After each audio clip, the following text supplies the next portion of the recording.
Hey everybody, so I just wanted to jump on here and leave my review for The Last of Us Episode 2. Now, I just want to give a quick disclaimer. I'm going to try my best not to go into spoiler territory, but in case I do, I wanted to give you that warning now. It's really hard to discuss this episode without, going through specifics, but I'm going to do my best, like I said, not to do that. But if I do, at least here's a warning to give you a heads up. So we kind of just continue right where the first episode left off with Ellie and Joel and Tess as they continue making their way through Boston and just this abandoned city that's completely run down, completely torn apart. Because as we learned from the first episode, there's something special about Ellie, and I don't want to give that away in case people who haven't played the game or don't know anything about the show haven't come to discover yet. But there is something in talks about her possibly being what might be a cure for this pandemic, this disease that's going around.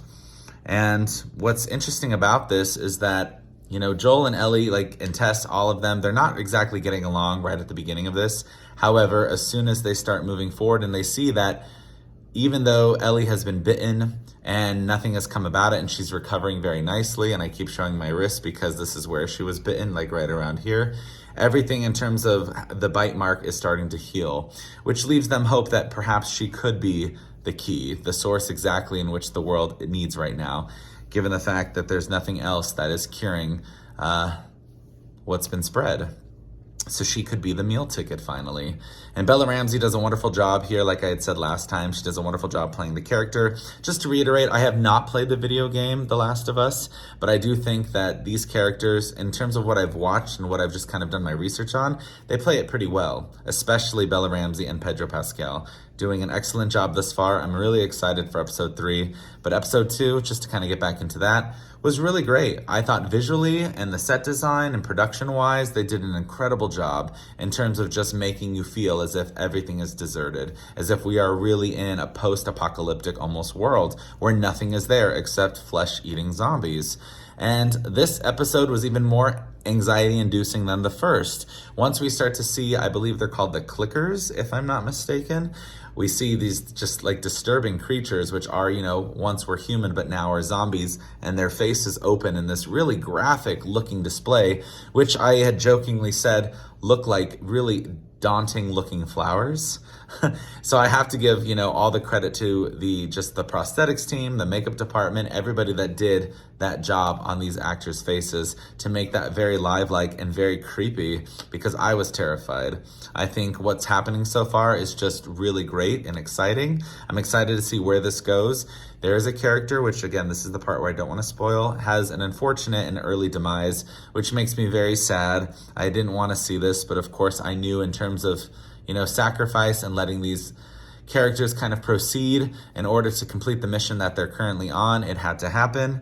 It was devastating, just like the first episode had a devastating loss, which, again, if you know, which I won't spoil here. But I think episode 2 of The Last of Us is just as fun as the first one. Like I said, I'm really excited to see how this is going to continue. Again, I'm completely new to this. I did not play the game. So I'm watching just solely on the fact of entertainment, and I'm just a TV viewer. But I'm really thrilled to see what's going to happen next, and I can't wait to see just where this series is going to go. Craig Mazin and Neil Druckmann are doing an incredible job thus far, just bringing the visuals of that game to life, again, based on the small research that I've already done, I think is pretty incredible. So I'm really excited to see how they're going to continue telling the story done as a narrative like this, not through video game form, but through an episodic. But all I can say is that they're doing a phenomenal job thus far. So I'm really excited to see where it goes. If you have seen The Last of Us, I want to know what your thoughts on it. Are you the person that played the game and now are watching the show? Are you like me who have never played the game, but you're watching the show just to see what all the hype is about? And just let me know your thoughts on that. I'd like to really discuss this because I'm a big skeptic when it comes to zombie-related projects. There are certain movies that I've really enjoyed, like I Am Legend or World War Z. But when it comes to this topic in general, sometimes it's hit or miss. But I really love what The Last of Us is doing. I think HBO has really just found its next big, exciting project that, of course, that's on a whole separate conversation in terms of viewership. But I think they're doing an incredible job, and I keep reiterating, but I can't help it. I can't wait to see what happens next on the next episode. So yeah, leave your comments down below on what you think of the first 2 episodes, and let's talk about this because I'm really excited for the show's future and what happens with it next.